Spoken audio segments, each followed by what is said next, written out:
Hi, if everyone could please be seated, we'll get underway in just a minute.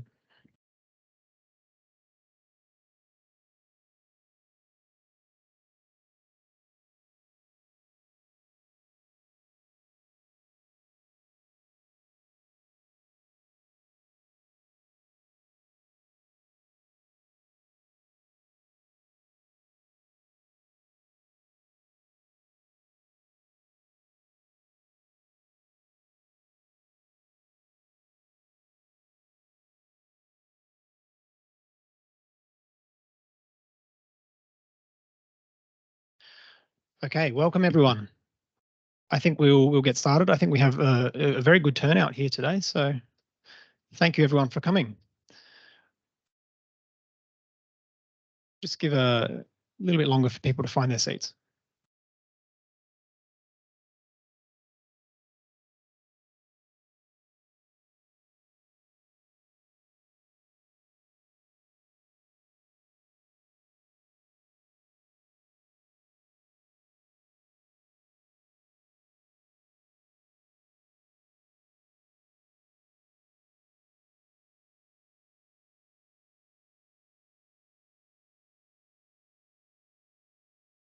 Okay, once again, thank you everyone for coming to our event. It's titled Accelerating Climate Action in Asia and the Pacific for Sustainable Development, the ESBN Asia-Pacific Green Deal for Business.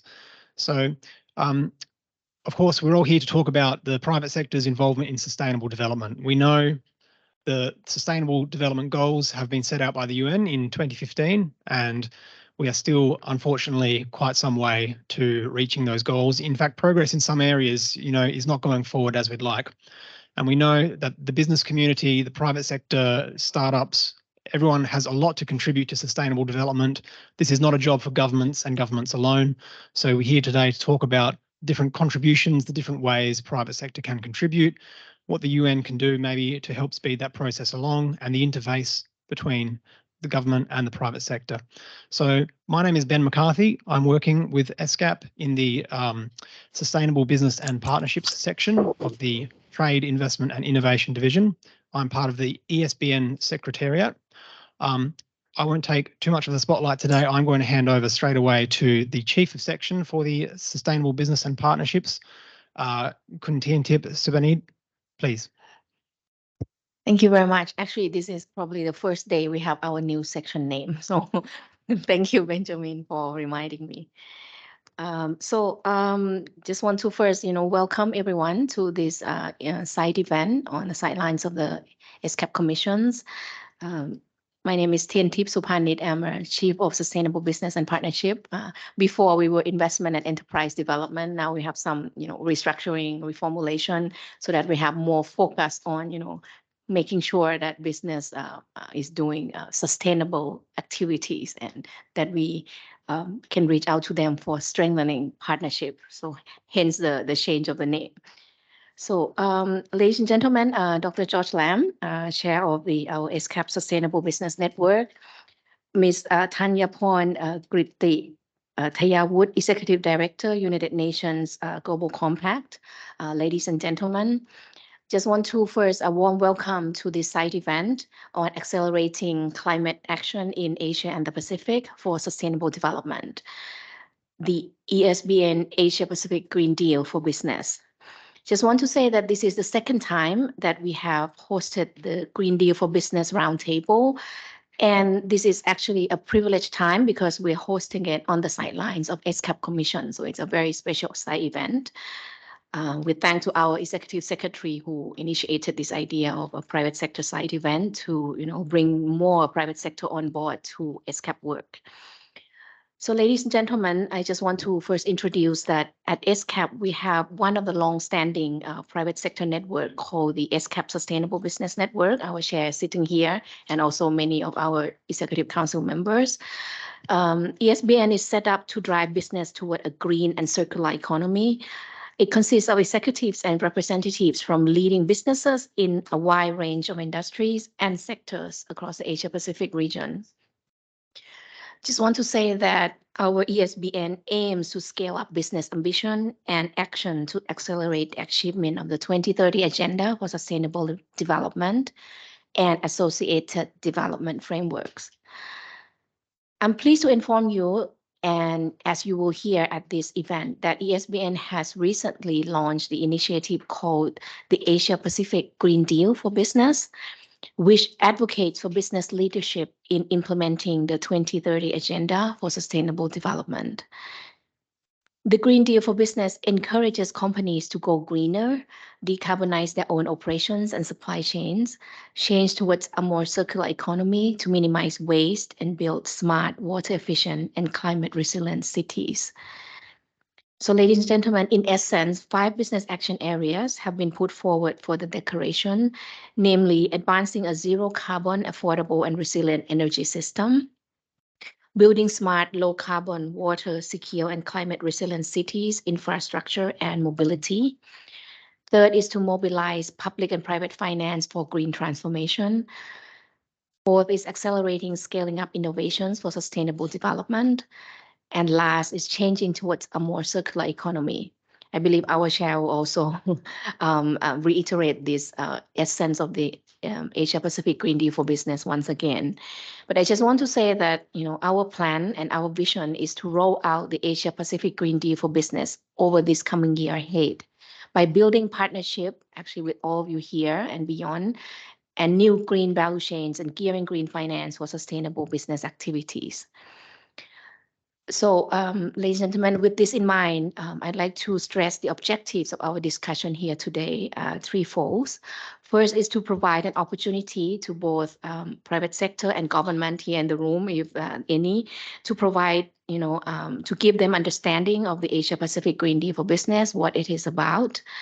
And second is to learn how business, especially MSME, can use the Green Deal digital platform and tools to track, report, and analyze their business sustainability initiatives, and in turn creating real change. So our Green Deal for Business platform has just gone live, I think yesterday, and kind of officially adopted to be used as our implementation tools today. And lastly, the objective is to bring you, the participants, on board to ESBN activities, to broaden your network and understanding of how Green Deal can link together your business sustainability, champions, and technological solutions to deliver positive results. So, ladies and gentlemen, I would like to say that I believe very much that the only way to make sustainability sustainable is by learning from each other, scaling it up, and getting all the stakeholders to work together. And that's why you are here today. That's why I'm here today. So with this, I look forward to today's discussion, and I really wish a fruitful event and successful discussion today. I also hope that we can work together in creating a new transition pathway towards SDG and climate actions. So thank you very much.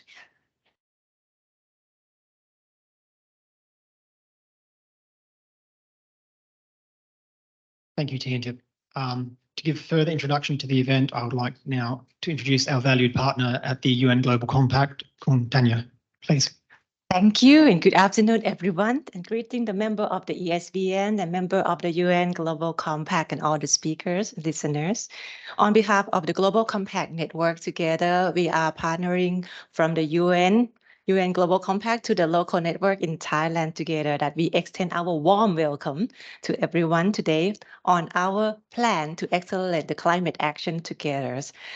I'm honored to encourage that you are our team to get together today as a presence, in particular the business leaders, to join us. It's a timely to discuss together on how can we face with a significant number of changes and challenges on the SDG goals.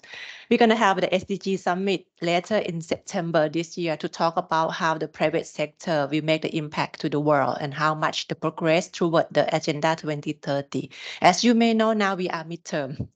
But however, not only forward thinking on the year 2030, we know that the situation today, we are not close to achieve some other crises like the climate.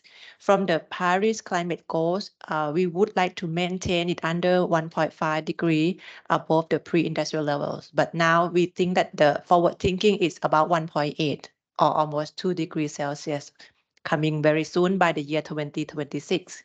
So we think that the global Green Deal or initiative like to help ensuring that the global greenhouse gas emission is reduced significantly because of the financing and the money. So now today we gonna talk more about how to strengthen the corporate sustainability, especially among the business leaders, including the small business like SME in Asia-Pacific countries, to know more about the Green Deal programs and digital platform. Last but not least, we think that it's going to be live Green Deal platform very soon, and it should help us to better know our speaker today to cover about the ecosystem. If they already launched some program, how the small company will link up with the large firm and the corporation to ensure that we are doing the project, and hopefully the Green Deal will help to bring up more bankable projects to the local communities. As a team leader together, thank you, the host and co-host, including the members of the global community, that we are simplifying the solution together. And we would like to recognize the role of the private sector, that we are having a good connection and business network today. GCNT and Global Compact together, we honor to be part of the discussion today and hope that we are looking forward for the fruitful discussion. And thank you for your kind attention.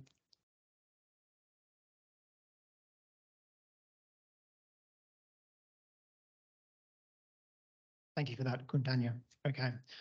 So, of course, here at UN ESCAP, we're very focused on SDG 17, which is all about partnerships. One of the key partnerships we have at ESCAP is our partnership with the ESCAP Sustainable Business Network. So next, I would like to hand over to the chairman of our ESCAP Sustainable Business Network, Mr. George Lamb. He will give us a further introduction to the Asia-Pacific Green Deal for Business. Thank you. Thank you, Ben. Good afternoon, ladies and gentlemen, Kun Tien Tip, Kun Thanyapon, all friends, supporting partners, and fellow members of the Executive Council of the ESBN. I'm very pleased to also join you in this afternoon meeting program on accelerating climate action in Asia and the Pacific for sustainable development. In particular, with spotlight on the ESBN Asia-Pacific Green Deal for Business. As you know, ESBN is the private sector platform for ESCAP, and the aim is to mobilize businesses to work together, and also in multi-stakeholders partnership with governments and communities to advance our progress towards net zero, and to make sure that we have a more sustainable and inclusive future for all. So in Asia Pacific, we have an opportunity and a challenge, and we are the biggest economic driver for the world, but we also account for more than half of the greenhouse gas emission of the world. So the battle against climate problems will be won or lost right here in this region. So the ESBN team is working very hard with the support from the ESCAP Secretariat team to really mobilize the business sector to work towards putting more resources, particularly ESG investing, for example, to create more investment faster in developing smarter and greener solutions. And this is a race against time, because this year, 2023, is also the midpoint of the 2030 sustainability agenda. So we don't have much time left. So we are working hard to create a platform to sign up more businesses, like-minded businesses, to work together. And that's the idea of the Asia-Pacific Green Deal for Business. So the private sector needs to take the leadership role. We cannot just wait for the rest of the world, to act, including governments. We have to work together with all stakeholder groups, but we have to take that leadership role because we have enhanced capital and also technology. So we must act, we must lead, we must become a catalyst for progress So in this year, we are implementing the Asia-Pacific Green Deal for Business, and we focus on 5 key areas, and we call it, for easy reference, the 5 pillars. So from now on, you see more 5 pillars kind of reference. And even the ESBN task forces are now being realigned across the 5 pillars. And let me go through the pillars very quickly to update all of you. First pillar, green energy, and that is about advancing a zero carbon, affordable and resilient energy system. They want to do green energy transformation. Second pillar, green infrastructure, is about building smart, low carbon, water secure and climate resilient cities, buildings, transport systems, logistics, and other infrastructure. So we're talking about all the best design for walkability and low carbon mobility. And the third pillar is green innovation, which is about accelerating and scaling up new technologies and applications so that we can win this race, and we can make sure that we have positive impact on the way we live, work, trade, and conduct business. The fourth pillar is about circular economy. So that means green production, green consumption, and waste management, responsible consumption. All these things, we hope to really generate new business opportunities, employment opportunities, and minimize environmental impacts and dependencies. So the whole Green Deal is about regional cooperation. It's about harnessing ESG investing and transformational opportunities for a new green economy. So we really like to urge all businesses in the region to join hands with ESBN in implementing the Asia-Pacific Green Deal for Business to accelerate climate action for sustainable development in the region and to accomplish the race to net zero. And I hope after this, all of you can become ESBN ambassadors and members. And if you have time, you are most welcome to sign up for the new task forces along the 5 pillars that I just presented. We need help, we need talents, we need leadership. And only by working together as a team, the private sector can become at least an assist in this global soccer game, against the climate problems that we want to win. But you can only win if you work as a team. Thank you.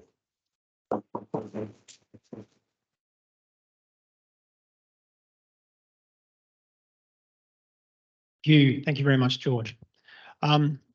Okay, that concludes the introductory part of our event. Next, we're going to move on to the substantive sessions.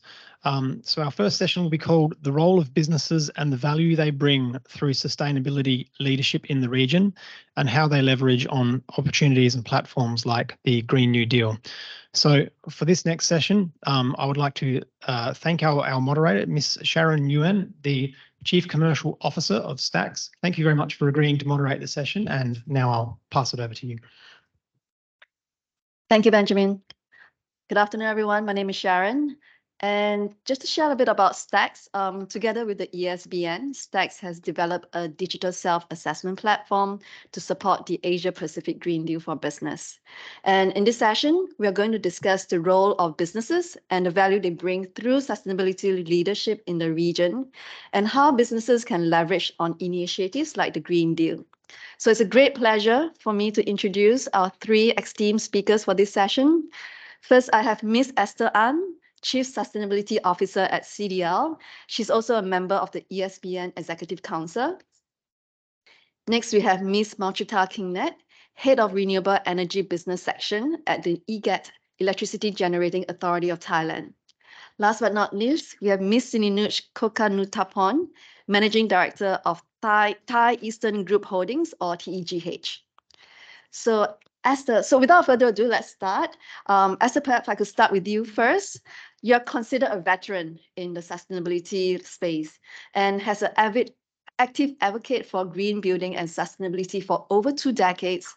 You have been instrumental in establishing CDL's leadership in sustainability. Do you see increasing regulations and customer demand affecting smaller companies that wish to continue to succeed in business? Well, thank you for having me. And I just flew in last night, and I always love to come to Bangkok. And well, definitely, yes, a veteran sounds like, I'm really honored to have walked the journey for more than 2 decades now. And I also witnessed that in the good old day, nobody really talked to us, greenly. They always say, no. But now, after actually COVID, 2020 was really the time that the turning point that over the last 3 years, everybody is looking at sustainability as a, almost like a top priority, whether public sector, regulators, investors, bankers, insurance company, and of course, businesses. And now, of course, the whole world is looking at net zero is the North Star goal. Everybody's have to, decarbonize.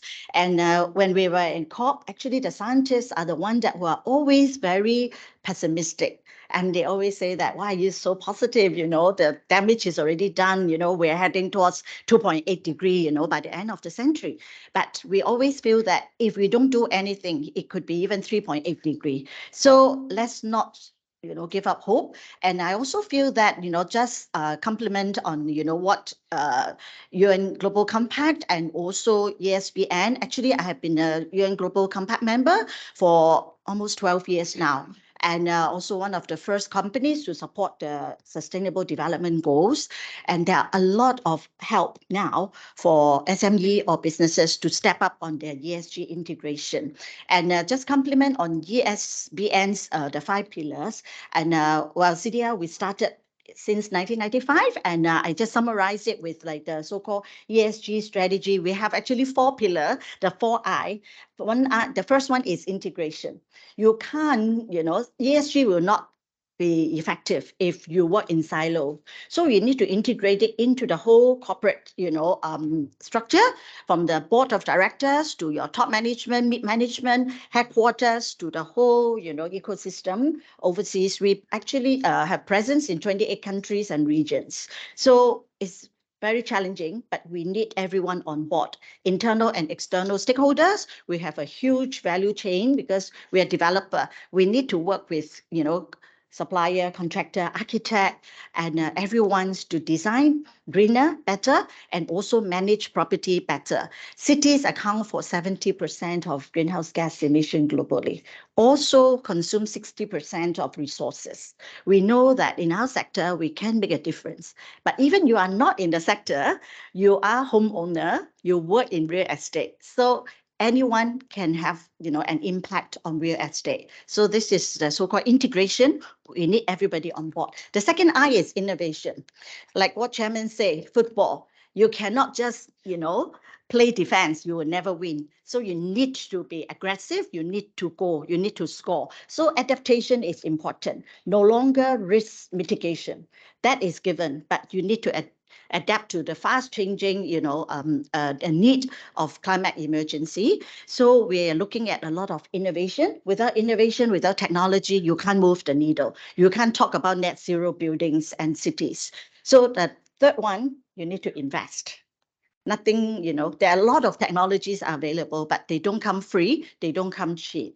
So how are you going to mobilize funds to support advanced green actions and green building? And there are a lot of help. We actually launched the first green bond in Singapore using our green building since 2017. And since then, we have built up a few $1 billion of sustainable finance. And we need the fundings to help move the needle. And if you ask real estate sector people, they all will tell you that it is technology are already available. But how are you going to mobilize the fund and make it, a strong business case that can support, making it financially viable and also not at the expense of the planet and people. Last I is about impact. Everything we do have impact, positive or negative impact. But how are you going to set targets to track your impact and also to report? In order to mobilize funds from bankers and investors, they need to see your report card. If you don't show a good ESG report card, they will not, lend you the funds and all that. And at the fundamental of all these is data. because they're not going to just talk to you. The banker won't look at you, just tell them a story. They need data to support your story. So I think for data, we are very happy to have Stacks to really come up with enabler, to help monitor, track, you present your ESG performance. So I better stop now, otherwise I will take up the whole hour. Thank you. Thank you. Thank you, Esther. Thank you very much. I'm always learning so much from you every time. And next, maybe I'll go on to Kun Jasmine. So all thanks to you, Stacks has the privilege of partnering with the EGAT to build an ecosystem of partners in Thailand with the shared ambition of achieving carbon neutrality. We also have discussed on a few occasions how rising regulations are affecting some of your clients. So are you able to share some examples, please? Yeah, sure. So first of all, thank you very much to having me. And I couldn't agree more to Esther that it is really important that we have to collaborate together. So EGAT, we are the state-owned enterprise under the Ministry of Energy. We taking care responsible for generation and also transmission. I can hear both sides from the regulators, governance, and also the SME or the corporate sector. So of course that regulation have to be in place. Sometimes there might be struggling for the SME or the corporate, but we need the transition. So it's kind of like we step out of comfort zone. The regulations is always come and help and support sustainability for the corporate. So right now we do have increasing more renewable energy. This way is a shortcut for the SME and corporate to reduce the scope 2 emission in the same time that they can take care of their scope 1 and scope 3. And also we can support into scope 2 for scope 3 emission as well. So that is on regulation side. Currently, we do have launched the policy of utility green tariff, and there's so many more mechanisms to access to renewable energy, and also the technology decrease a lot. For example, like solar rooftop, so that will be accelerate the decarbonization for the society as well. So for SME side, I hear that they have lack of standards, and that is because the tracking system is not digitalized. So to be honest with you all, so most of the company, especially for small corporate, they do have a paper base. So technology and innovation have to play a big part of that, so we can track and monitoring, and that can become improved in the future. Yeah, thank you. Thank you very much, Kun Jasmine. Next, we go to Kun Sininuch. So we know that TGH is a major producer and processor of natural rubber and palm oil in the region, which is closely related to more than 5,000 smallholder farmers. So do you see rising regulations and consumer demand affecting these smallholder farmers that wish to continue in their business? Yes, I'm from the agricultural business in Thailand, and rubber and palm oil is the number one crops that Thailand export to the world, and I think the most impact to us now is the EU deforestation regulations that we have to comply with by the first quarter of next year. And this one is not only impact to the rubber and palm oil from Thailand, it's also cocoa, soybean, and whatsoever that we export to European countries. And in this way is actually we need more time to comply with the EU deforestation regulations. But luckily that in Thai Eastern, actually we adapt ourselves into this kind of a sustainable supply chain since year 2000. So I think right now we target ourselves to be the first natural rubber processors to achieve the carbon neutrality and the first suppliers who comply with the EU deforestation regulations. And also we think that in the future, even though right now CBAM is not implemented on the rubber yet, but in the future, I think it's going to implement on the automotive and parts in the future. So we prepare ourselves ready for CBAM also. Thank you, Kun Sininuch. Now, I think let's pause a little bit and discuss how your respective organization is reporting on the emissions and environmental impacts of your supply chain. So Esther, how in your view has sustainability reporting evolved over the years? Can you share how CDL has implemented supply chain sustainability to reduce carbon footprint and also comply with upcoming regulations? Well, I think most of the members here have heard about ISSB, backed by IFRS, and then you have the GRI started, already have 25 years, and we are all living in this really the hot soup of alphabets. So you have the GRI, SSB, CDP, TCFD, TNFD, and all that. So for us, we're really, we need to find simplicity and harmony, and according to a study, there are actually 600 reporting framework and standards in the world. So for corporate, we need to run a business. We can't, just look at reporting whole day, right? So we need to look at focus. If, for those companies who are only starting out or stepping up, I would say that conduct materiality study, do an audit of what is most materials to your business, and like 17 SDG, 169 targets, no company will be able to match everyone. Yeah, so not the more the merrier. Okay, trust me, when we talk to investor, they always look at most material. Your sustainability report is very important, but they don't want to read a phone book or encyclopedia. They want to read most important material issues that will impact your business and also with subjects to the impact of the environment. So for us, since 2014, we have already started conducting materiality issues, really learn a lot by doing. And you can really see the change. You always feel that I own this business, I know everything. But after you conduct your first study, when you engage the external stakeholder, you'll be surprised that there are actually some misalignment. And you learn that there are changes, over the years as well. And since 2017, innovation became the top priority for us because in the building sector, we account for 40% of global greenhouse gas emission. Without innovation, you won't be able to build a green, a net zero building. And then reporting, we have actually walked the journey for 16 years now. You have to look at integration. So we call our report as Integrated Sustainability Report.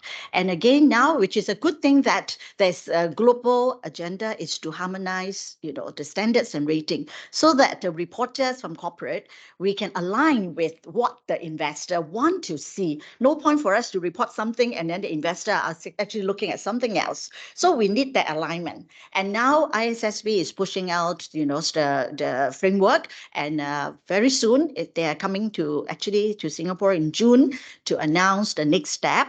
And GRI will be on the stage together with EDFRA as well and the European, what our fellow panelists say. Europe is always quite ahead of us, but APAC is going to grow really, really fast because we are playing a very key role to make or break for the so-called global race to zero. So I think reporting is something that is not simple, but corporate have to step up, unfortunately. But do what you are, that align with your own business first. Don't try to come up with a phone book that is like, really painful. Honestly, it's not easy. And then you may not have the resources to do that. So capacity building is very important. There are few enablers that we must do is build up the understanding, the knowledge first, and then get help, get, technologies to help you to collate the data and track performance. What investor want is to show whether you have strategy, TCFD, which is the Task Force for Climate-Related Financial Disclosure, TCFD, yes, okay. So there are like many, issues that they look at, but the 4 pillars are very important.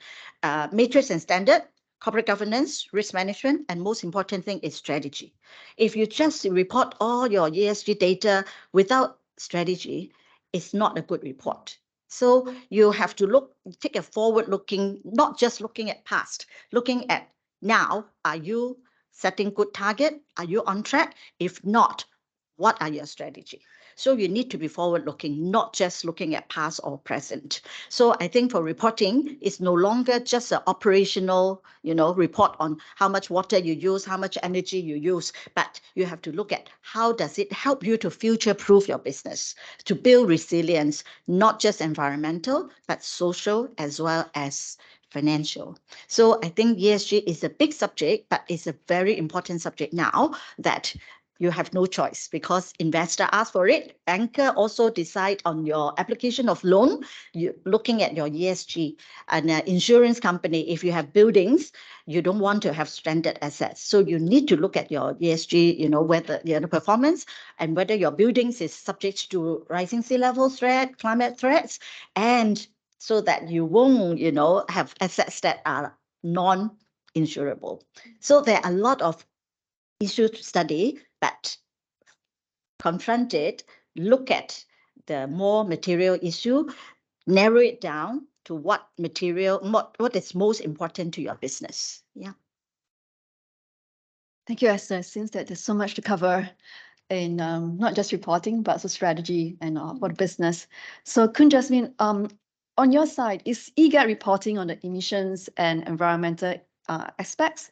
And can you share how EGAT is also helping your customers reduce carbon footprint and also comply with upcoming regulations? Yeah, definitely. So ECAP, we do have those reports. That's a lot also. Sustainability report, GRI, we cover that. And also we do have the ECAP carbon neutrality policy, and that goals have to decrease the carbon emission 30% by 2030. That come with the program called Triple S strategy, which includes source transformation, so that can reduce emission reduction from the renewable energy, and that increase the renewable energy power plant to up to 5,000 megawatt target in 2027. And that also we bring up the hydrogen technology. And that also is the later phase for the plan. The second one is sink co-creation. So the participants of the carbon sink activities to 1 million rai reforestation in long-term project until 2031. And that also the technology for carbon capture utilization and storage CCUS. The last one is the support measure mechanism, and that is to offset and avoid carbon dioxide emission to the energy efficiency program, the bioeconomy, and that is a lot of report that we need to do. In the same times, luckily, most of the report have standard that's similar. So if we can collect those answer to be similar question, that will save the time to cooperate as well. And also the ESBN come up with the questionnaire as the Green Deal's questionnaire. That is very important to educate SME. For big corporate or the government, we might have the advisors, we might have the budget to do so. We have experts to advise us. But for SME, they lack of those things. So to have familiar with the questionnaire is have like we go have a checkup yearly. At least they know they have monitoring and they can improve their sustainability in the future. Yeah. Thank you so much, Kun Jasmine. And I think we'll actually have a walkthrough of the questionnaire later. So this self-assessment tool will be on our platform, and we'll be happy to show more later. And so maybe to you, Kun Sininuch, I heard about the Thai Eastern symbiosis model. Are you able to share more about this and how it aims to integrate its operation with the surrounding communities and ecosystem? And maybe to add also, how do you think you can leverage on initiatives like the Asia-Pacific Green Deal to enable progress on sustainability and decarbonization in MSMEs across the region? Okay, thank you. Actually, we started our model because the Thai Eastern symbiosis since year 2000.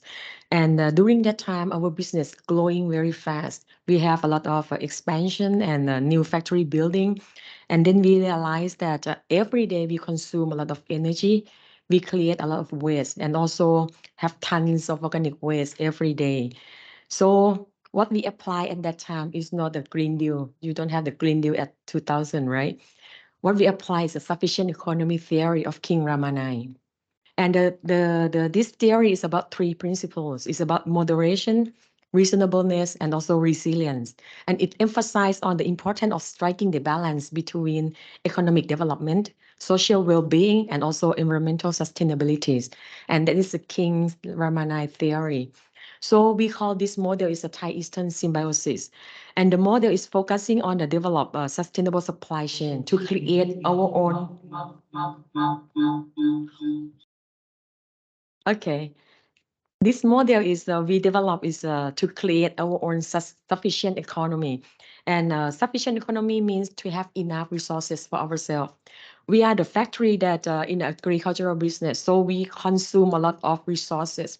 So our model is about 5 pillars. And I just know today that our 5 pillars is already comply with your initiative deals. Okay, the first pillar is about water management. The water is the major resources in agricultural business. And besides the industry consumption, the water need to be shared among farmers and also household, commodities, and others. So to avoid water scarcities, we create our own water resources and also emphasizing in water recycling and circulating the water back into our plantation. And we can achieve 95% recycle rate and zero discharge target. The second pillar is about waste management. This waste management is in our process, we have a lot of wastewater, sludge, and also contamination that coming with the incoming raw materials and other by-process waste. We try to minimize the waste and also try to maximize the resource utilization. Our symbiosis is we have the sister company located in the same complex so that we can share resources together. And we found that waste from one company can be utilized in another. So we started our circular economy template by converting our organic waste into bioenergy. And through this approach, we can become the zero waste industry. So we can get rid of and utilize all our organic waste in our complex. The third pillar is about the energy management. After we circulate our waste into bioenergy, we found that the pain point of the bioenergy is how to utilize it and how to manage the decomposed material from the system. So again, within the symbiosis, our bioenergy can be shared and utilized. We can utilize the bioenergy to substitute LPG in drying rubber process. We can substitute fuel oil in the palm oil boiler. And we can substitute to LNG in the oleochemical factories. So we are the world's first biopower rubber plant. And we found that we need more bioenergy as we expanding our capacity. So we diverted our waste management strategy to be organic waste management services company. And we develop our own microorganism that can able digest a variety of organic waste, solid waste, high BOD, COD waste, or fats. So now we transform ourselves to be the organic waste management of the EEC in Thailand. Last year, we can manage about 380,000 tons of organic waste and reduce waste to landfill about 120,000 tons and produce more than 16.8 normal cubic meters biogas. And we can build our own self-sustained renewable energy and promote more sustainable energy solution to our shareholders and stakeholders. Fourth pillar is about the supply chain management. In our industry sector, I would say that we are the first mover toward the sustainable supply chain management. We support our farmers to achieve sustainable certificates such as Forest Stewardship Council or FSC, Roundtable on Sustainable Palm Oil or RSPO, and Global Organic Latex or GOLs. We collaborate with thousands of farmers to improve their agricultural practices to ensure that the responsible sourcing of raw material is achieved. We provide transparent pricing mechanism, and also quality grading system to the farmers. And also we give an incentive to them. Those farmers who are willing to adopt the sustainable practice, we give them an incentive to encourage them to follow our sustainable practices. And currently, we are the biggest sustainable rubber, sustainable palm oil raw material producers in Thailand. At the same time, with our waste management, water management, and energy management pillar, our products can classify as the eco product. And our block rubber is the lowest carbon footprint block rubber in the industry. So we pass these products to our customers and support our customers to have the sustainable raw material at the same time. And our customer is mostly in the tire industry, and it's a big brand like a Michelin, Goodyear, Bridgestone, Continental, something like that. So we support them at the same time as being the supply chain to them and support them with eco products. The fifth pillar is about the biodiversity conservation. We promote the responsible land use, biodiversity conservation, and also reduction of agrochemical use to our farmers. Currently, we contribute to protect of the natural resources and preserve ecosystem over 5,500 hectares. We can conserve more than 70 species on the local plants and animals by reducing environmental impact. And we support the community's forest, where neighbors can utilize the natural resources together for their living. And next year, we plan to support farmers to reduce using chemical by converting our decomposed material into soil conditioner and also water nutrients. And that can help reducing chemicals fertilizer by 30%. And as the result, last year, we can support more than 120,000 tons carbon emission reduction compared to the industry average. And that is our sustainable pathway since 2000. Thank you.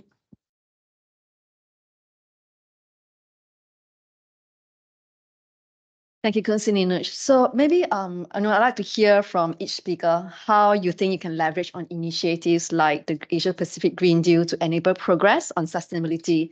So Kunsininoj, you mentioned, the Thai Eastern symbiosis model is very similar to the Asia-Pacific Green Deal. So this is where, you could very easily leverage on this initiative. So we'd like to hear about your thoughts on this.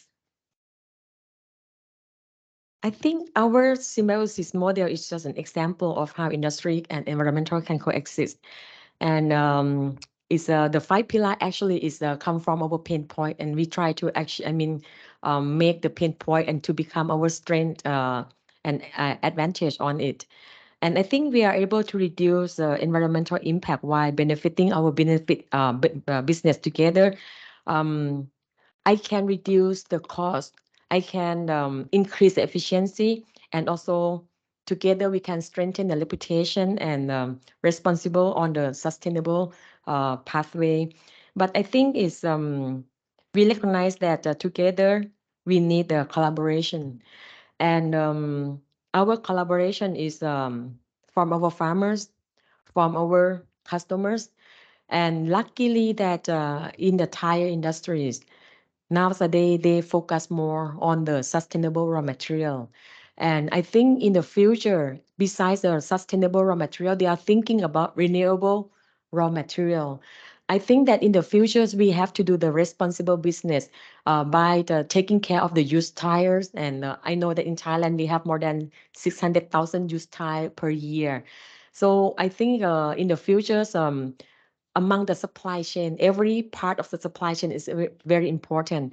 And to be able to make the sustainable business, everybody has to collaborate to each other. And together, for me, I think any framework is okay. Doesn't mean that it has to be Green Deal or whatsoever, but as long as that the same supply chain, they support and collaborate to each other. For us, we support the farmers and our customers support us. So this makes the things happen. And when the things happen, in the business happen, profit happens, and that is sustainable for us. Thank you. I can't agree more. What about you, Kun Jasmine? How do you think you can leverage on initiatives like the Asia-Pacific Green Deal? Yeah, I totally agree with Kunosh that we need to build a network of the low carbon society with a really strong ambition, and also with the infrastructure that ESCAP can also provide. So to access the renewable energy is the key, and also including the mechanism tools like renewable energy certificate or carbon credit in the option for the company in the short term. And also, we do create a pilot project for 24/7 CFE or carbon-free energy with energy impact, with the UN energy impact, so that can be more precise of your energy emission in real time, hourly basis. More than that, we do have energy efficiency. NC have tracking your energy efficiency in the building. Pan 5, we're working with Kabang for the application. And also EGAT number 5 level that every household has on their electricity equipment. Also electricity transportation like EV bike, EV boat, and also EV charging station. Lastly is the new technology. So for hydrogen, carbon capture, things like that we can support. Yeah. Thank you, Kun Jasmine. Maybe just to round it off, we'll pass it to Esther for your wisdom on how you can leverage on initiatives like the Green Deal. Well, everyone, actually, every business has a lot of, guidance, goals, whether it is the net zero goals or, SDG or Green Deal and all. They are all good as a framework. But the challenge is whether they are implementable. So we need to enable, businesses to, okay, first, how are you going to track your performance? What are the gaps? And provide data and tools for them to know their gaps. And then the next thing is we can connect them with the technology and solutions, which I think with a bigger network like APAC, different countries are at different maturity, and capability, So APAC is huge, but there's a lot of businesses that are already at the university level. Some the SME are really small one that was only starting out. So how are we going to bring them along to transition in an implementable manner? You engage them or you exclude them. So the best way is as big procurer like an organization like us, we have to enable them, tell them what we really want, tell them what is required for them to remain on our procurement panel. So, and then if they are not aware of how to do it, we help them, okay, and guide them along. And I think the dashboard that you provided, for the Green Deal is very useful. Tell them what exactly they have to look at and report, and they can identify gaps, then they can find solutions. I'm sure with, so many businesses and technologies and, and financial within the APAC region, we can help those who need a nudge or a helping hand, and then everybody will benefit. We all only have one planet. Yeah, if there's no planets, there's no people, no market for businesses to prosper. So with this, I think we can all work together to have a more sustainable future for everyone and for our children. Thank you. Thank you. Thank you. It's been a really great discussion, and I've learned a lot from each of you. Esther, Kun Jasmine, Kun Sininuch, I just want to say a very big thank you for sharing your insights, and I look forward to working with you to accelerate climate action in the region. In our next session, we are going to discuss the role of green finance and in accelerating climate action in Asia-Pacific, and how we could leverage on initiatives like the Green Deal. So we have 5 speakers in this session, each representing a financial institution. First, we have Ms. Jam Jun, Executive Vice President, Head of Debt Capital Markets Department from Krungsri Bank. We have Mr. Jirawat, Head of Sustainability Team, Bangkok Bank. We have Mr. Santat, VP Corporate Sustainability, UOB Thailand. Next, we have Ms. Susan, Senior Investment Specialist of the Private Sector Financial Institutions at ADB, Asian Development Bank. And last but not least, we have Mr. Takan, Senior Vice President of Kasikorn Bank. Thank you, speakers, for joining us. So let's kick off the session. So as we can see, in order to achieve the climate goals in Asia and the Pacific for sustainable development, a significant increase in private sector capital finance is needed. So I'd like to hear from our speakers your views on the landscape of available green finance, like sustainability-linked financing or supply chain financing products. So maybe we can start off with Khun Takan. Maybe we can start with you. So I know that K-Bank has announced it intends to achieve 200 billion baht in sustainable funding within 2030. And also it aims to become the ESG leader amongst banks in Southeast Asia. What is your view on the landscape of available green finance, and how is K-Bank making green finance available? Thank you. I'm Takan from Kasikorn Bank. Before I get into what my bank gonna do with that, let me share my view on what bank could be. You know, if we put it in the metaphor, Thailand economy or ASEAN economy could be an EV car, right? And then they got like three main parts that gotta work together, right? I would say the business sector, the private sector is on the driver's seat. They are the one who do the job. So basically, the business sector is so important. But to achieve the sustainability goal, they need a good North Star. So basically, you need a good navigator, and then the standard maker, the policy maker, and the government comes in to set the policy and set the directions. And where the banks? The bank is basically the battery in that EV car to fuel this economy or this EV car to move forward. And then you mentioned about the green financing. Green financing is, well, we set a target to finance 200 billion baht by 2030, and this year we set up, and we have my colleague here from Beacon Ventures Capital. We set an Beacon Impact Fund with the amount of 1.2 billion baht to invest in the business and align with UN SDG principles. So that's another step as well. Funding is one thing. We as the target. We're going to put it in green loan, green bond impact fund, but there are other things. Well, the lady mentioned that tell exactly what the MSME should do. Oh well, I say first thing first, you're gonna let them know what we are doing. You're gonna build awareness. You're gonna educate them. And then when they understand what's going on, and then how can make the world a little bit better, and how can their business thrive, not only survive. And then they're probably might interested in measure their carbon footprint. And then we empower them with the good tools. And then the Green Deal would be a good direction to put in that stage. And then I think our financial community would be very happy to finance that or fuel that based on the very good principle. So I think that would be my view on the green financing. Thank you, Khun Takan. That's very, very thoughtful.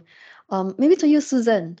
So as the climate bank for the Asia and the Pacific, how is ADB making green finance available? Yeah, thanks, Sharon. So ADB has set that aspirational target to be the climate bank of Asia, and an ambitious target of funding 100 billion in mitigation adaptation projects by 2030. And I'd say climate is probably the ever-present topic in every discussion. We just had our annual meeting in Korea, and the thematic report that ADB publishes every year is also about Asia's transition to net zero. For me, it's not a supply side problem. I mean, there's a lot of data also in that report on, we track the data in the Asian bond markets. Also, we host the Asian Bond Market Initiative. The flows in green bonds, sustainability-linked loans, sustainability-linked bonds have tripled over the last 3-4 years. And although the stock is still low, I mean, the share overall for Asia is only about 2% of bonds outstanding that are green sustainability-linked sustainability. But sitting also on a funder's side, there's the bigger bottleneck, which is the demand side that we work on solving at ADB. We have very generic products, debt, equity, guarantees, but we're using a lot of the oil, the grease, technical assistance to help corporates and banks with their strategies so that they can bring the net zero targets down to what it means for the bank or for the companies. I personally am a bit biased. I think it's harder for the banks because the banks have to do that across all of the sectors that they finance, and they have to do it for corporates and for SMEs. It's a lot easier to fund flows directly to the corporates in renewable energy. I think so. If you could say the solution that's solved in terms of flows of finance, renewable energy is not a problem. I mean, we just closed also at ADB a $700 billion project, 600 megawatt, renewable energy cross-border transaction from Laos into Vietnam. And renewable energy funding flows. The harder part are the other high-emitting energy sectors, carbon-emitting sectors, transport, green buildings, climate-smart agriculture. So we're using a lot more of our technical assistance and blended finance tools to try and tackle some of those financing flow issues. Thank you, Susan. Kunjirawat, I saw you nodding your head when Susan was talking about supply. So I'd love to hear your view and also how Bangkok Bank is making green finance available. Yes, my view is like in this region, in ASEAN region, I think all the banks are willing to finance green or low carbon transition. But I think the major bottleneck might be the real sectors. I mean, they may not have enough incentive to decarbonize as quickly as we want. For example, many countries in this region, we have not yet internalized carbon costs into business sectors. So with that, it's quite hard for the bank to find our customer who are willing to deploy new technology or make big investment to decarbonize. But here today we hear about some of the good examples. For example, the ESCAP, but that only a small portion in this region. There are so many companies that lack of incentive to decarbonize. But for the financial sector, we are willing to support all the green transformation. But I think what is needed is the right incentive to decarbonize in the real sector. I agree. The incentive is key. Yes. So maybe we move to Kun Santat from UOB, Thailand, and love to hear your view as well. Okay. I think the green financing landscape is now becoming more and more important. I may want to share a slide. So okay. So this is we have just launched from like the UOB Group in Singapore in 2019 the sustainable finance umbrella frameworks, which has been implemented group-wide in Southeast Asia and in the country that we have operations.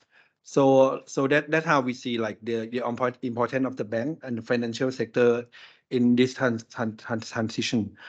And so we also have committed on the forging net zero. So we see that like as part of our emission portfolio, the emission scope 3 counts for more than 90%, 95% of our emissions. So that is how we want to support not just like the big corporations, big company. We also like to support SME to transform from to transition from their like fossil-based energy productions to something which is more clean. And apart from this, you can see from here. Right? And apart from this, we also like see the trends, and we like to also support our client to mitigate the leaks of their in their supply chain. So we, as part of this framework, we also support the client and so like develop the tool to support them in identify what would be the ESG leaks in their supply chains and value chains, and also develop the tool for them to come up with the emissions so that facilitate us to count the emission that we contribute to their emissions from their production. So So this is how it's like DOB see the importance of green finance. Thank you so much for sharing the framework. Yes. Khun Jamjun, so Krungsri has announced that it aims to achieve net zero GHG emissions of its own operation by 2030 and net zero GHG of its finance portfolio by 2050. So with the ambition to be the most sustainable commercial bank in Thailand, what is your view on the landscape? And also how is Krungsri making green finance available? Yeah, thank you, Sharon, and thank you, ESCAP, for allowing me here. To address those questions, I would like you all to refer to the slide showing here in terms of the commitment. We are seeing a lot of activity from the Thai government and Krungsri as part of the Thai financial sector. We are also supporting all of the Thai government initiative in order to move forward the country toward net zero target. As you can see, a lot of activity that we are seeing last year, including the APEC 2022, where Thailand was the host, and the Sustainable Finance Agenda or Green Finance Agenda. Okay, I can continue, right? Okay, the Green Finance Agenda become one of the very important discussion during the APEC 2022. Krungsri also have the opportunity to share our experience by working with a lot of leading corporate in Thailand, including the Kingdom of Thailand, on their first sustainability bond deal launched out of the ASEAN country. So on that pathway, I think the key part that we are seeing and we are look forward to here is on the development of Thailand taxonomy as the guideline for all of us here as the banker to follow that guideline or the principle on how to be the sustainable bank and responsible banker for the proper lending to the green activities more. And next slide is on the area that I am now looking at on the ESG bond market. As you can see on the right-hand side, the market has been growing significantly from the first inception in 2018, right? At the beginning, it's just only 6 billion Thai baht of issuance. Now it's turned to be reaching 214 billion Thai baht in 2022. But if you look at the total market of the new issuance, each year for corporate is about 1.3 trillion, plus the SOE and the government another 800 billion. So meaning that is 2 trillion. With this ESG finance, ESG bond activity is just count for only 0.01. The market is still have the room to grow, but the key part is that how can we incentivize issuer to do more? And in terms of the reporting that mentioned by the previous team, a lot of details, data, the things that they need to work more. Data collection is also the key, and the key challenge that we are seeing from dealing with corporate is that they are kind of like lack of the way to collect the data properly. So I mean, from the how to deal with the SPO, second party opinion, to give them the green rubber stamp before they take part of this green journey, green finance journey. So I think this is the key that I would hope that from this session, we will get digital, the things that we help client move forward in this ESG finance thing. Thank you, And Jamjun. one thing, sorry, we forgot to highlight on the sustainability linked bond that you mentioned. Thanks to Thai SEC as well that announced the sustainability linked regulation just last year. So we can help Thai Union coming out with the sustainability linked bond transaction for the first time. And also there are other transactions as well. On the SPCG one, SCG packaging on the green circular and the green product that they launched as part of their sustainability linked loan journey. That's also the key that was highlighting. The one that come with this green finance thing, they put extra effort. And I think there are more room to go, but it's about all together to support them in this part of journey. Thank you, Khun Jamjun. It's really heartening to see the development in Thailand, and we are excited to see how we can support everyone here. So I'd love to hear from the speakers. What do you think green finance? How do you think green finance can help MSMEs, the micro, small, and medium enterprises? So as you know, MSMEs account for 90% of businesses, 60 to 70% of employment, and 50% of GDP worldwide. So I'd love to hear your thoughts. Maybe we can start with you, Khun Santat. Okay,ครับ. I think the green finance can help SME a lot in their business. So like because the green finance actually the baseline for sustainability. So when the banks want to finance like the business with the green frameworks and green approaches, so we come up with the criteria or certain requirements for disclosure. So as part of that, so the SMEs and also like the bigger size of the business need to come up with some parameter and indicator that report to the bank. So that is the process that we support the business in their like sustaining their business in the long run, right? And also like as part of that, we like the bank can support them to systematically evaluate their own leaks from that reporting frameworks. Secondly, I think like with the focus on the green finance, so we the bank identify the like suitable business or the business that can be like can be the one that's suitable for the banks. So that also like for the bank to protect our own reputations, and also as part of this, so like when we like the bank develop the green finance frameworks, so we come up with the solutions like for UB we have like the U Drive, U Solar that provide the solution for the bank. So the bank go to the client and so like suggest on how like to come up with their own initiative on emission reductions, and also like the cleaner production process and technologies that help the green business from like launching these particular frameworks. Thank you, Khun Santat. So, Khun Takun, I understand K-Bank also have a Solar Plus program as well, similar. So I'd love to hear your view on how K-Bank is supporting MSMEs. All right, thank you. MSME is really critical to the economy, right? So they are the biggest and very important.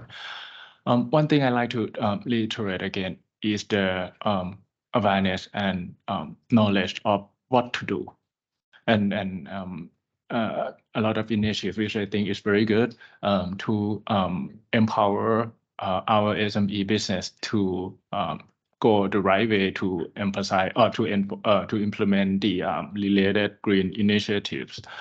And one factor is very important. They would say, if I don't get punished by any measures or fine, I probably wouldn't bother to do it at all.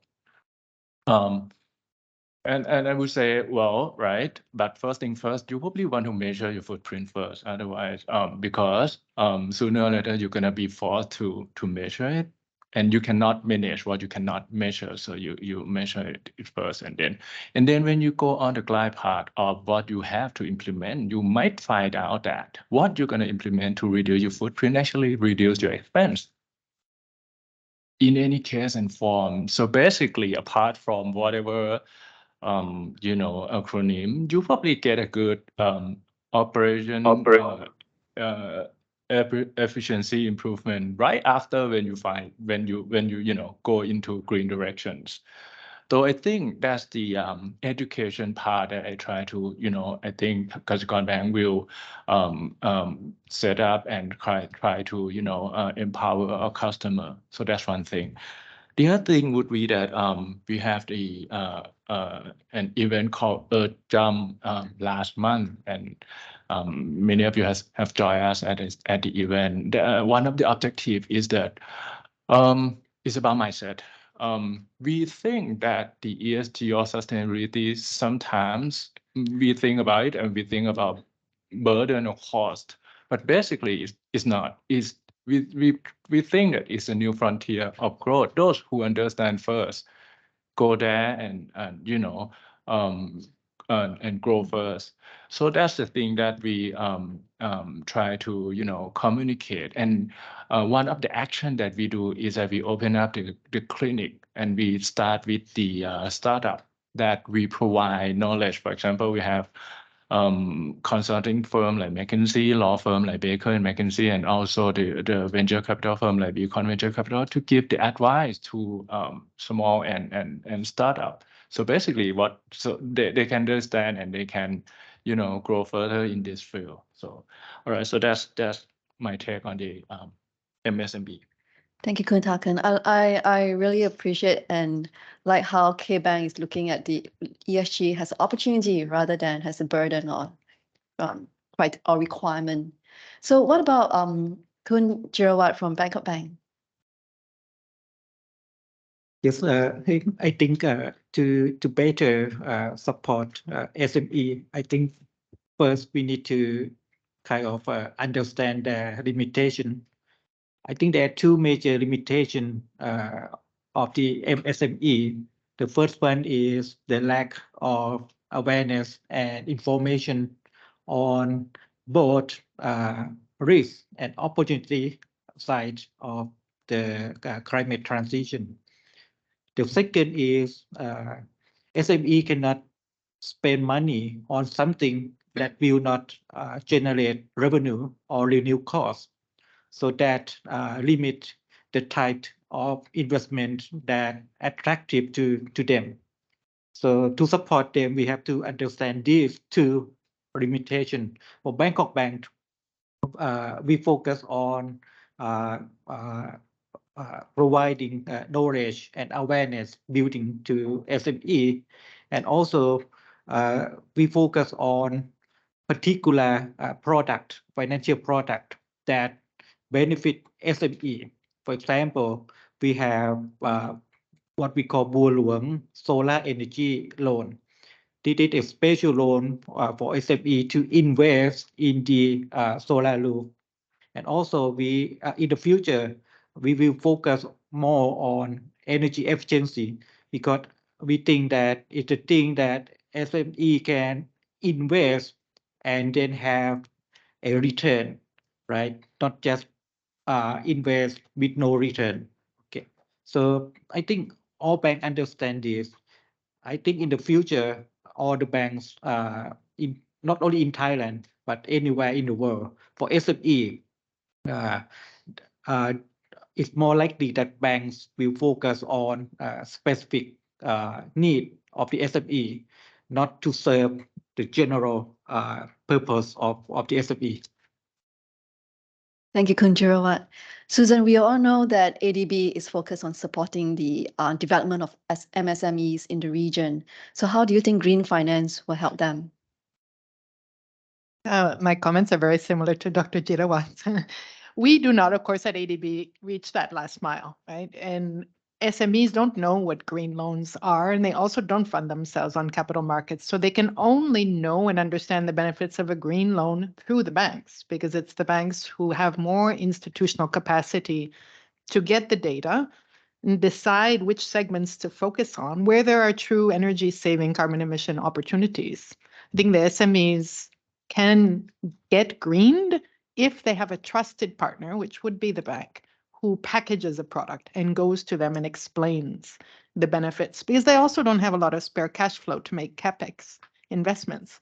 So the return on investment has to be clearly articulated, and it's hard to do. It takes a lot of design work and a lot of training of the frontline staff to reach the 95% of firms that are much smaller and rely on that kind of trusted partner to bring them the financing and explanation of the technologies that save energy, reduce carbon emissions, and the benefits to them, ideally with incentives. In the absence of policy incentives, then that's where development banks can at least try to catalyze the banks by giving them this blended finance or sustainability linked loans, so that some incentives can be passed through, even if it's in pockets to banks' clients. Jamjun, we'd love to hear your thoughts. Do you have anything to add?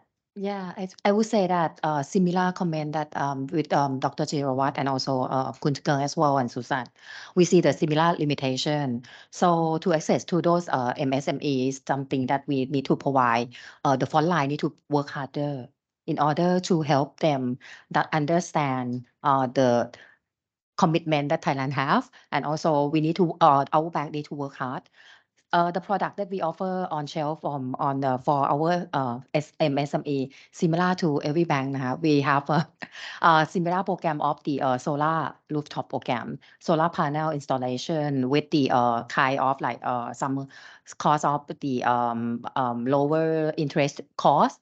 But the good part is that right now, see the wave of the hot weather. So when the front line go to ask client, our MSME client for the solar panel installation, it's easier given the temperature. So we can tell them that you can save the electricity bill. So this is the thing that we can incentivize all the SME more in order to help them move towards the decarbonization and help them to be part of this renewable journey. And on another things that Krungsri have on share is on our I would address on our women bond that we launched in 2019. That's to support the SME women-led entrepreneur, and these are kind of the social angle that we cannot ignore. And on that part, I think from our IR data, the total lending that we receive, the use of proceeds to finance those SME women-led entrepreneur, it create a job of about 14,000 job creation. So this is another things that we have done in order to support MSME. Thank you. As we look to wrap up this session, maybe we will go around the 5 speakers and get your thoughts, maybe a 1-minute takeaway on how, after this session, you go back to your office. How do you think you will utilize or leverage initiatives like the Asia-Pacific Green Deal for Business and the digital platform to help mobilize green capital throughout the region?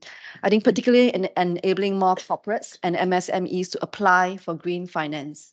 Yeah. So maybe we'll start with Khun Takan. I think Green Deal is great. What I would go back to my office, I would say, well, this thing, I joined a great group of people, and I think this thing need all hands on deck. I mean, not one bank can do it, and this forum and initiatives kind of bring us together and do go right into the same direction. So I think that's a very good start. Thank you. Khun Santat? Yeah, I think it's nice that we have these sessions, and I can see that like all the bank we have the same commitment to support like business, big one and a small one, like to transition from like what they are now and like to become more green and more socially responsible business. So yeah, I think we should like have apart from the TBA and BOT session, we should have like unofficial sessions or maybe official session to sit together and talk about this framework and share thought and process that we might have in the bank. Like that might be beneficial for each bank. Yes. Thank you. That's great to hear. I think partnership is so important. Khun Yamjun? For this one, I think before we and I also have one slide that I would like to share as well.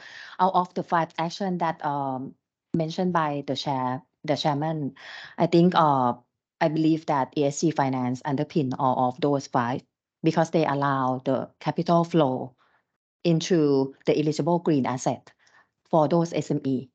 And I believe that for us, we are seeing some of the difficulty that I mentioned earlier in terms of the data disclosure and also the SPO requirement when banks need to finance those green transactions. So for our part, luckily that we have MUFG, our parent, that continue providing support, and we escalate all the problem that we facing.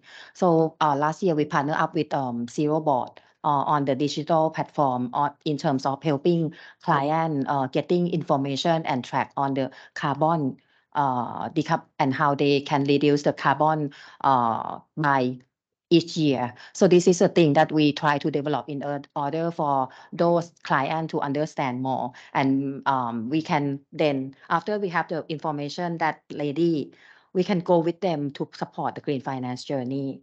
And with the things that I hear from Sharon before the meeting, I would love to hear that more as well, in order that we can find the things and can work in partnership in order to help and move Thailand towards our green commitment. Thank you. Thank you. We love to support you on that. Maybe just to wrap things up, Susan and Kun Jerawat, we'd love to hear your key takeaways. Any platform that brings more data, more transparency, more like-minded partners together to connect demand and supply is good. And I think for SMEs, also there's an extra need to aggregate, right, so that you get scale. So those are both missions that we're very aligned with and supportive of. And great to see that data solutions are also helping bring transparency and carbon emission tracking for SMEs. It's a needed area of innovation. Thank you, Susan.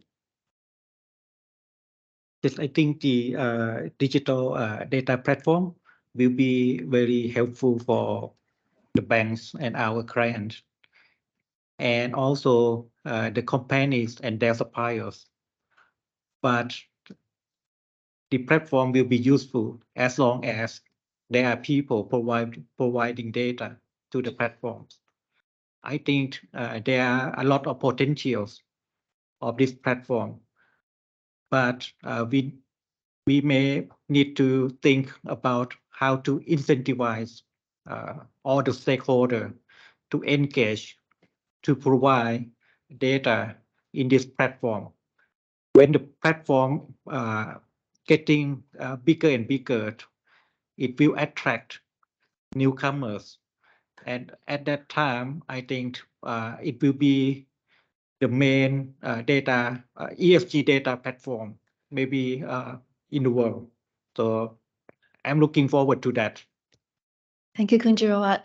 So with that, I really like to say a big thank you to all our 5 speakers for your participation. Let's give them a warm round of applause.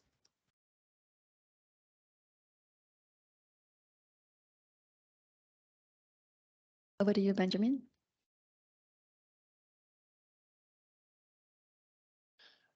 Okay, wonderful. My job's actually been made very easy here because I think those comments are actually a great segue to our next section. We're talking about data, we're talking about enabling MSMEs, we're talking about partnering and platforms. So I think this is great. I have very little to do here. I'll just say the next session is called How the Green Deal Digital Platform Works, a live demo and an eye on the future milestone of APBF 2023. For this, once again, we have a partner of ours from Stacks, Mr. Benjamin So. He's going to give us a live demonstration of a platform that is a partnership between Stacks and ESBN. So thank you. Thanks, Ben. My name is also Ben. Yeah. Okay, so I'm Ben. I'm the founder and managing director of Stacks and a colleague of Sharon. Yep. So thanks for having me, Kun Tiantip, Kun Tanya, and Dr. George. Yep, many thanks. I'm very excited to be here. It's always very exciting to be among a group of leaders. Particularly today, we have several business leaders from both the financial sector and various industries. Because I think hearing from everybody, okay, I think there's a common theme. And to use one saying to summarize it, I think for at least my takeaway is that sustainable companies are profitable. And to be profitable, companies have to be sustainable. It's no longer really a choice between sustainability and profitability.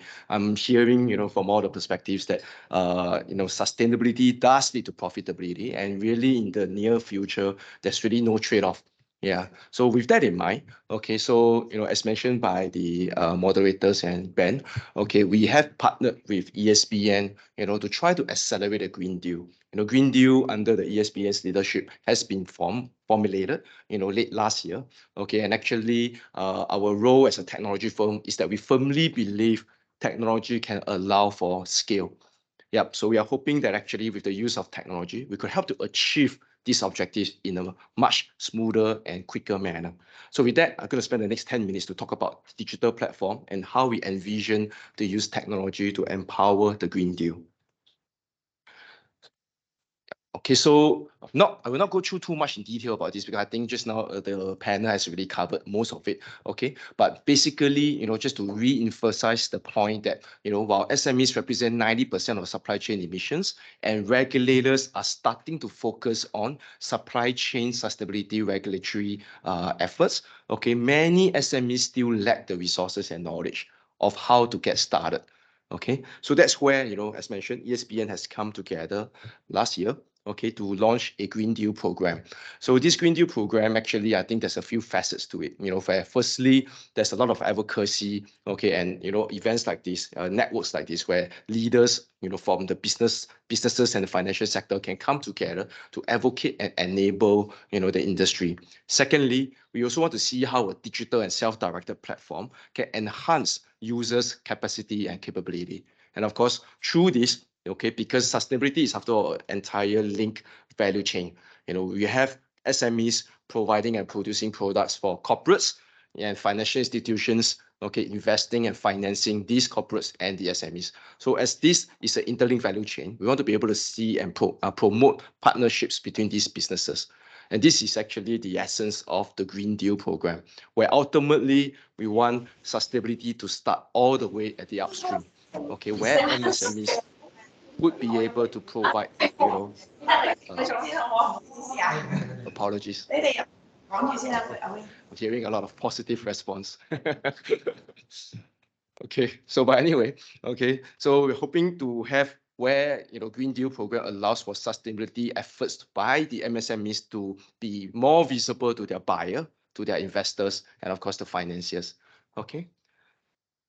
So the Green Deal, to go into a little bit more detail, okay, we have 5 pillars. Okay, as mentioned just now by our chairman, Dr. George. Okay, green energy. Okay, where we have actually codified these 5 pillars to have content of these various sectors covered. For example, in the green energy pillar, we have content to cover the efforts of a company in implementing renewable energy or purchasing renewable energy if they do not have solar panels, for example. Okay, so that's where a company could be able to quantify its efforts, okay, in implementing renewable energy.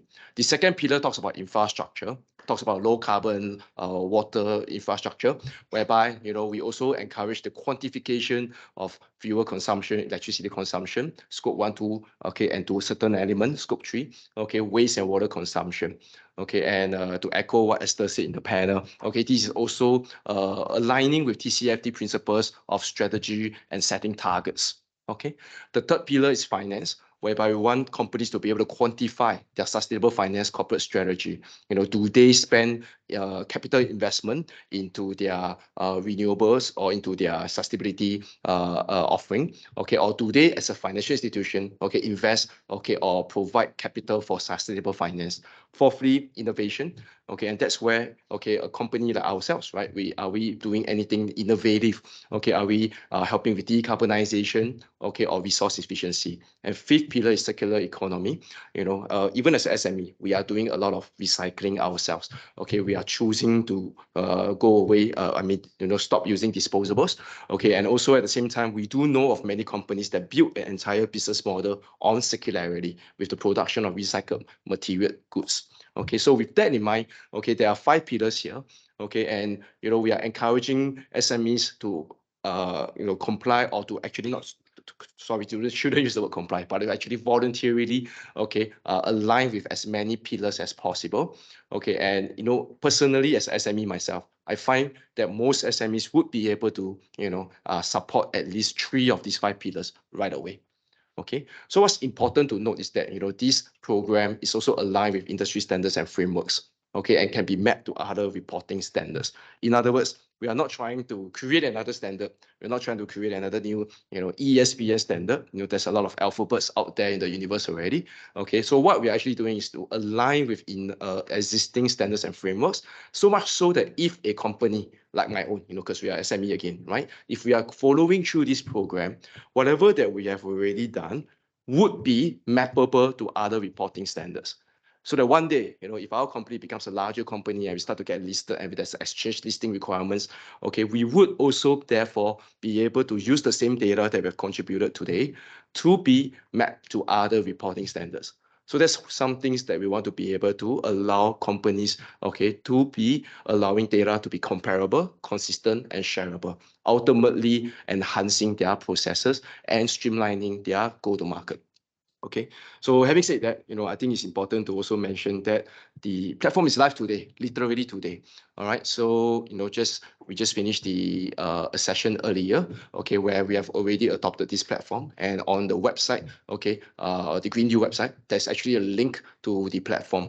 Okay, platform is live today, and I actually have a 3-minute video, okay, that will actually provide a very good walkthrough of how it looks like. So with that, I'm going to start to play the video. Oops. Sorry.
All right, let's bring on 2 of our guests now. Kenneth Ng, the sustainability leader at Razer, and Kimberly Lee, the lead at.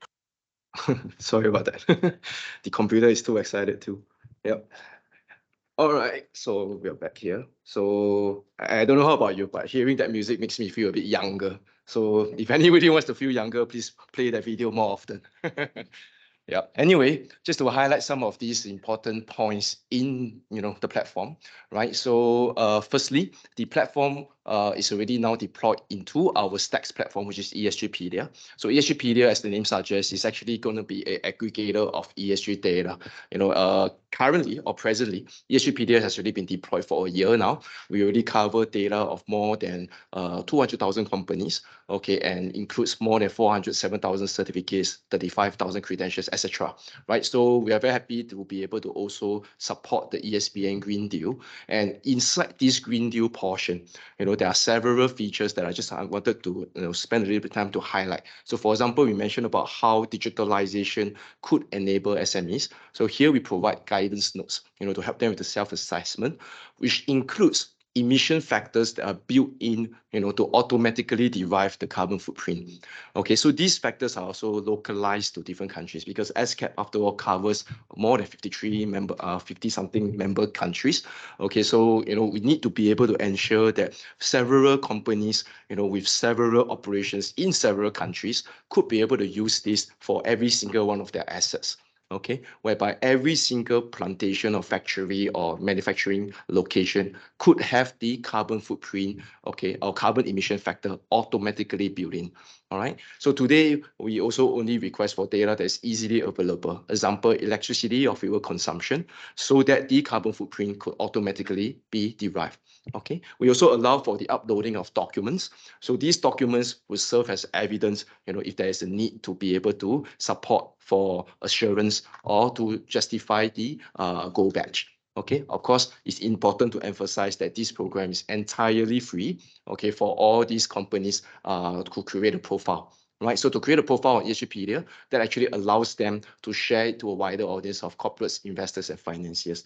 As you saw in the video, you could keep the data private. Okay, you could also allow it to be public to all these stakeholders when you are ready to.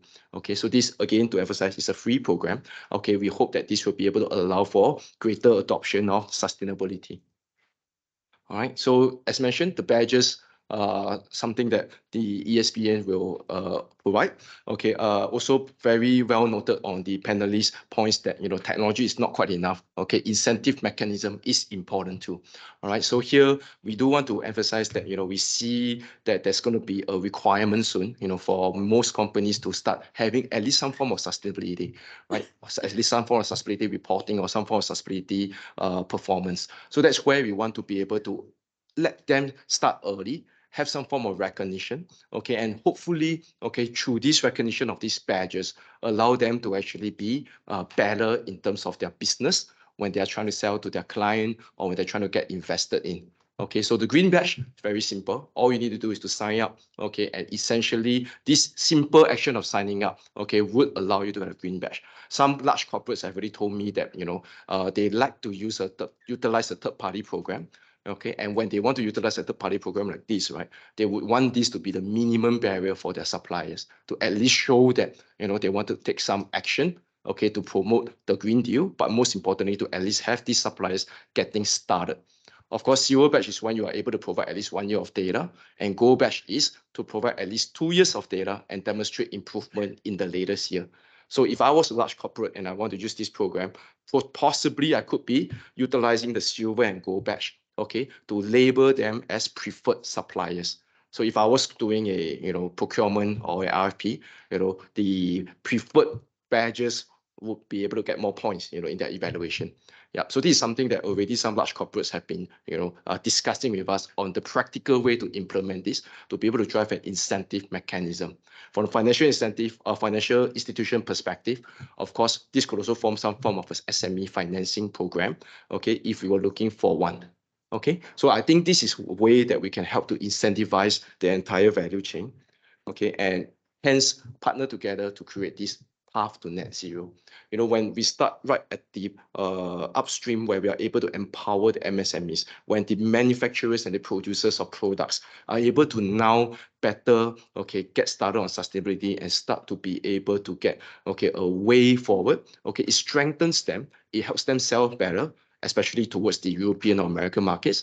Okay, this will also empower their buyers because now their buyers are now able to, okay, get closer to quantifying their targets, to quantifying their scope 3. Okay, and that's where, with the corporate champions that we mentioned, large companies that adopt this program, they will be able to, in one wholesale manner, allow for the entire value chain to be quantified. Okay, and of course, this creates a virtuous cycle, with technology empowering the MSMEs, okay, and with, okay, the MSMEs therefore empowering the corporates, okay, we are able to therefore lead the APAC region together. Okay, so the roadmap, okay, is that we launch it today. Okay, so thanks to everyone for joining the launch today. Okay, we have this digital platform already online. We really hope to partner with as many as possible, as many of you as possible, corporates and banking champions. Okay, to really be able to promote our ecosystem around us to get started. Okay, we have already started to partner with channels like trade associations. Okay, I'm from Singapore. Okay, so we already have a few associations in Singapore that are quite keen, to learn and to start. But of course, this is for the entire Asia Pacific. So we are very happy to launch this throughout the region. Okay, the immediate milestone is that Dr. George mentioned about the Asia Pacific Business Forum, and that's happening in Hong Kong in November. Okay, so we really hope that by then, the 22nd and 23rd of November, during this forum, we hope that we are able to highlight certain initial results. Okay, hopefully on that Hong Kong stage, we are able to have a few customer stories. Okay, we are able to have a few success stories. Okay, and therefore ramp up the participants. Okay, hopefully we are also able to at least have the headline number of a certain number of green badges, silver badges, and gold badges that will again create a virtuous cycle to continue encourage more participation. Okay, ultimately, throughout the entire course of next year, okay, we want to be able to continue promoting through our network events like today. Okay, and of course, we want to take in more feedback as more companies use the program, okay, for us to be able to continuously improve. My last slide for today is just to encourage everyone, the platform is live, the QR code is right in front of you. Okay, we could sign up today. Okay, you could just sign up for now and you could fill in the data later. Okay, but the point is, okay, you could fill in at your own convenience. And I don't expect you to have your electricity consumption right now, but definitely, at least signing up today will allow you to be able to get access to the platform. Okay, and as mentioned, the moment you complete the sign up, okay, you will get a green badge. Okay, submission of data is later on. Okay, but I would highly encourage to get a green badge as you see on the screen. Okay, to just at least sign up. Okay, and then that's a very good lead. Okay, towards leading your ecosystem. So thank you very much. And just like to end with one more quote, which I used today, which is that back in 2015, before the Paris Agreement, Obama actually used this quote, which is, "We were the first generation to feel the effects of climate change. And we are also the last generation to be able to do something about it." So it really gives me great comfort that so many different people from many different countries are actually here in this room today. I see us as the leaders of the region, and hopefully, as Dr. George mentioned, the war or the fight against climate change will be won or lost in Asia. Hopefully, we can all partner together. Collectively, we could, make a difference from here. Thank you.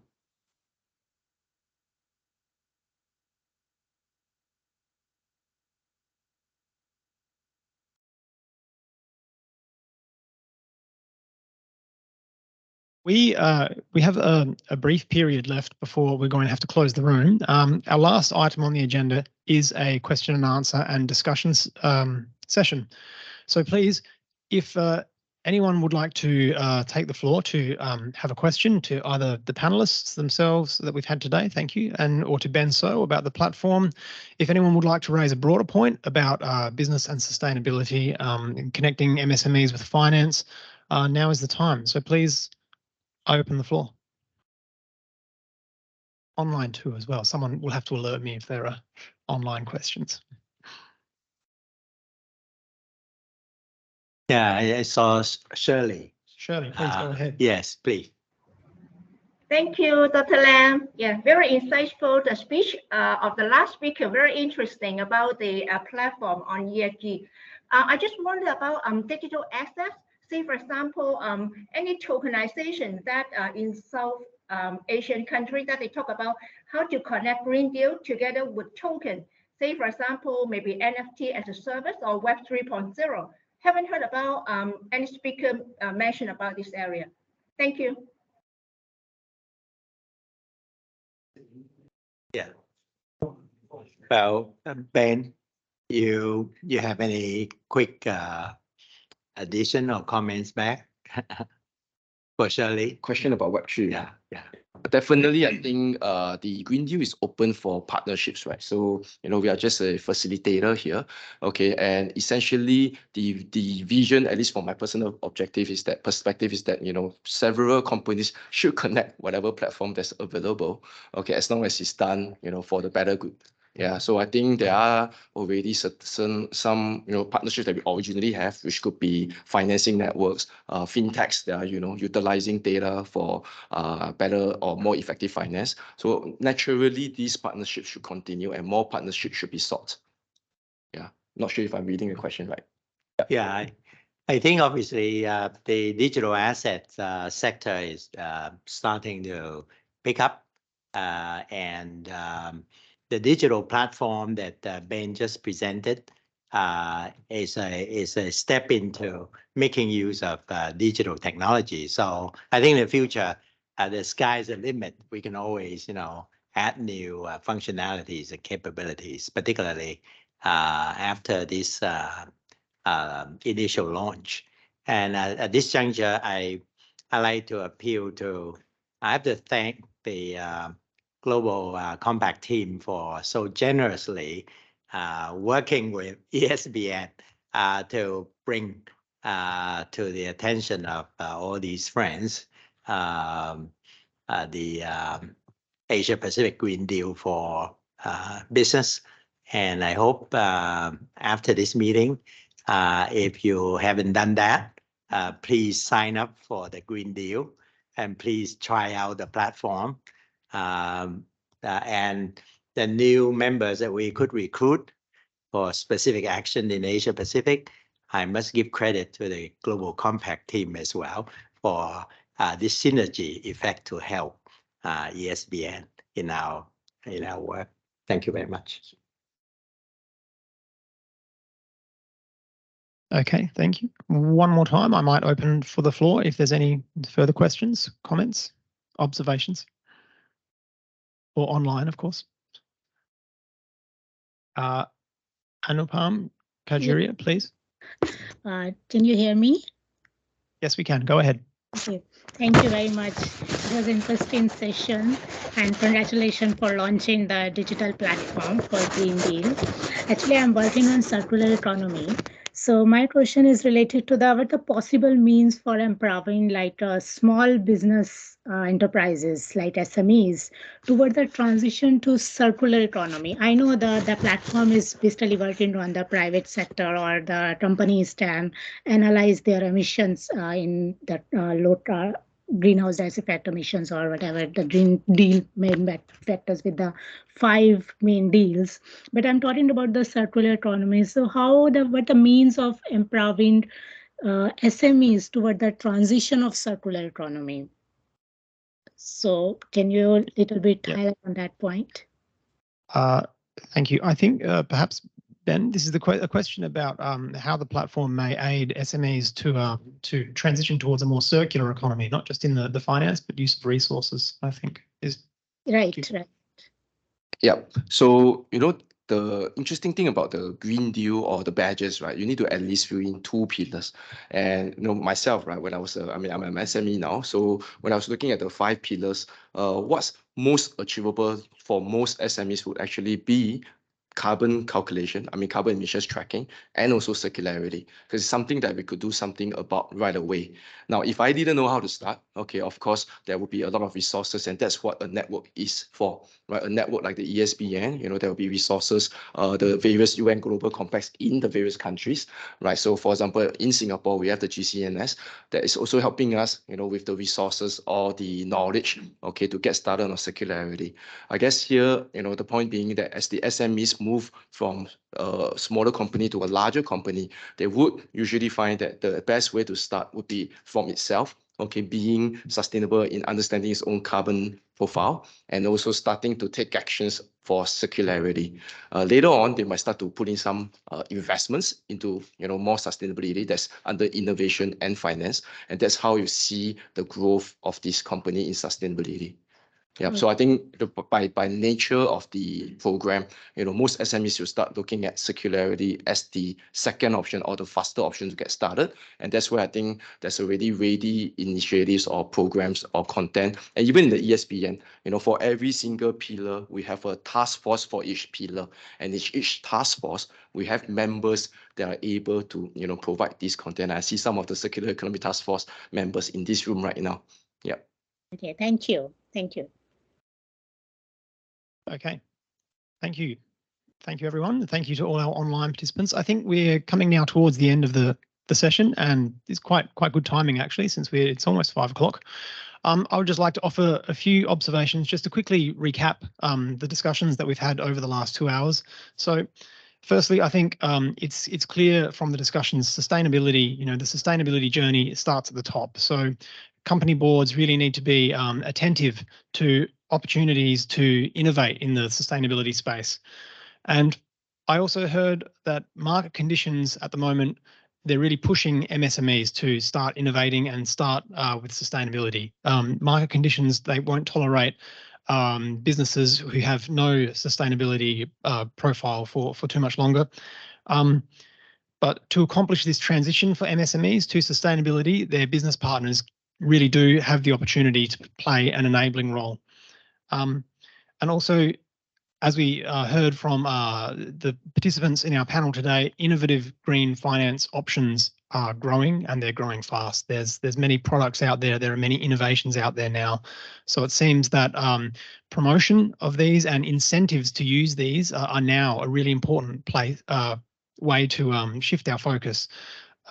So since banks are a really key link to SMEs and their sustainability activities through their finance, I think it's really important that banks can help bring SMEs along on a sustainability journey, perhaps through use of course, the innovative finance products that they're developing, but external platforms like we will be making available through the ESCAP Sustainable Business Network. Of course, I'd like to echo our chairman George's statement that everyone here, of course, please consider if the ESBN is a good platform for you to use. Consider signing up. Check out our website and our information, and please check out the Green Deal for Business, the Asia-Pacific Green Deal for Business. Thank you. I would like just finally to ask if Kun Tientip or Kun Tanya would like to offer any closing remarks as well. Thank you for the good moment together. I would like to also emphasize the importance of the SME themselves to shift them. And thank you so much for the previous questions. Before I close, I'd like to clarify that design thinking and design on the circularity is not easy. And they might not only need the finance, but they need to transform their business.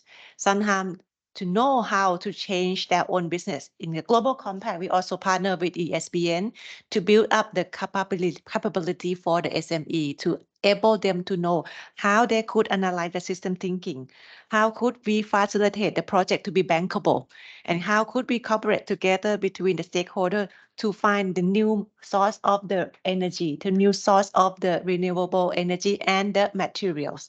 Somehow there might be some other partnership together with ESBN, the Global Compact. We have the project we call the Biocircular Green Economy Training for free.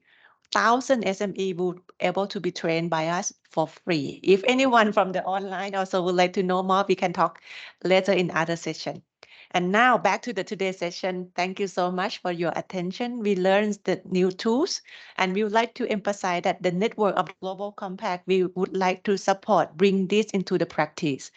After today, we're going to have a summarize of the session and coordinate with our media partners to communicate the learning from the session and also bring the link, even the QR code that Ben has mentioned.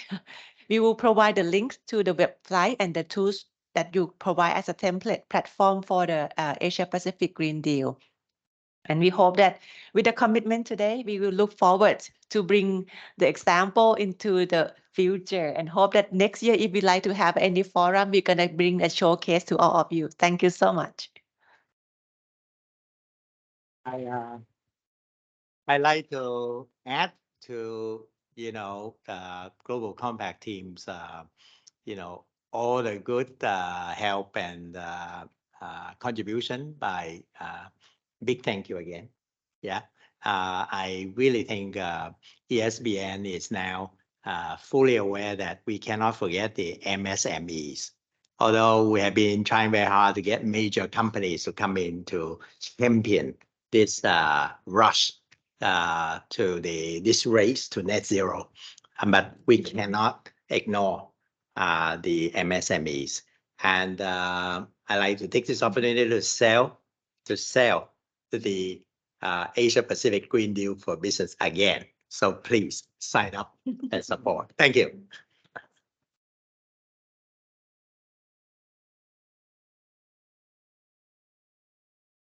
Okay, thank you everyone. Thank you for joining us here today. I hope you enjoy your evening in Bangkok. Of course, if you're visiting from abroad or else, yes, safe journey home. Thank you.